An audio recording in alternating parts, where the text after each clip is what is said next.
দুই ভাই বোন কি পারবে জাদুঘরি গাছ থেকে জল আনতে আর পুরা গ্রামকে রক্ষা করতে? এই বিষয় নিয়ে একটি গল্প আছে, আপনারা সবাই দেখে যাবেন, স্কিপ করবেন না। একটি পাহাড়, নীল পাহাড়। সেই পাহাড়ের পাশে ছিল ছোট্ট একটি গ্রাম। যে আগের তো প্রথা ছিল, যে এই প্রথা অনুযায়ী একটি বট গাছ ছিল নীল পাহাড়ে। ওই বট গাছের চূড়ায় একটি গুহা ছিল। ওই গুহা থেকে যদি কেউ জল এনে মরা গাছের মাঝে দেয়, তাহলে ওই গাছটি জীবিত হয়। আর ওই গ্রামেও ছিল যে একটি বট গাছ। এই বছর খুব খরা ছিল, বৃষ্টি নেই। খরায় যখন গাছটি শুকিয়ে গেল, পুকুরের জল শুকিয়ে গেল, ফসলাদি হইতেছে না, এখন তো মানুষ খুব বিপদ, মহা বিপদ। তারা দুই ভাই বোন আকাশ আর রূপা, তারা সিদ্ধান্ত নিল ওই নীল পাহাড় থেকে জল এনে ওই বট গাছে দেব। আর ওই বট গাছ থেকে ওই বট গাছটা জীবিত হবে। আর ওই বট গাছটাই ছিল পুরা গ্রামের প্রাণ। মানে ওই বট গাছই পুরা গ্রামকে রক্ষা করতো, ছায়া দিত, আলো দিত, মানে অনেক কিছু ওই বট গাছই ছিল। আগের কথা তো তাই। তারা আকাশ আর নীলা তারা সিদ্ধান্ত নিল, দুই ভাই বোন তারা সিদ্ধান্ত নিল যে ওই নীল পাহাড় থেকে জল এনে ওই গাছের গোড়ায় দিবে, ওই গাছটা জীবিত হবে। তারা রওনা দিল, অনেক জায়গা গেল হেঁটে। তারা ভাই বোন দুজনই খুব ক্লান্ত, আর এগোতে পারলো না। আকাশ বলল, চলো আমরা ফিরে যাই। কিন্তু নীলা বলল, না, ফিরে গেলে তো চলবে না। খেয়াল করেন তো, আমরা পুরা গ্রামকে রক্ষা করতে হবে। পুরা গ্রামকে যদি আমরা রক্ষা না করতে পারি, তাহলে তো আর আমরা কেন রওনা দিলাম।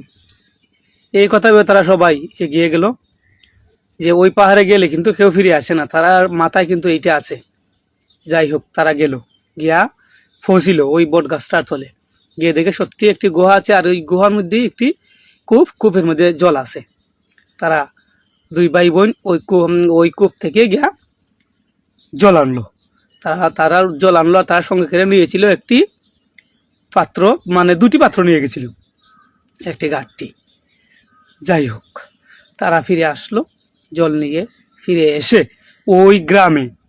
ওই গ্রামের যে বট গাছটা ছিল, ওই বট গাছটায় তারা জল যখন ডাললো, গাছটি জীবিত হলো। ওই জীবিত হয়েছে, পাতা ছাড়লো, ফুল ছাড়লো, ফসিলা দিয়ে ওই গাছের উচিলায়, ওই পানির উচিলায় ফসিলা দিয়ে ওইতাছে। গ্রামের সবাই মহা খুশি। কিন্তু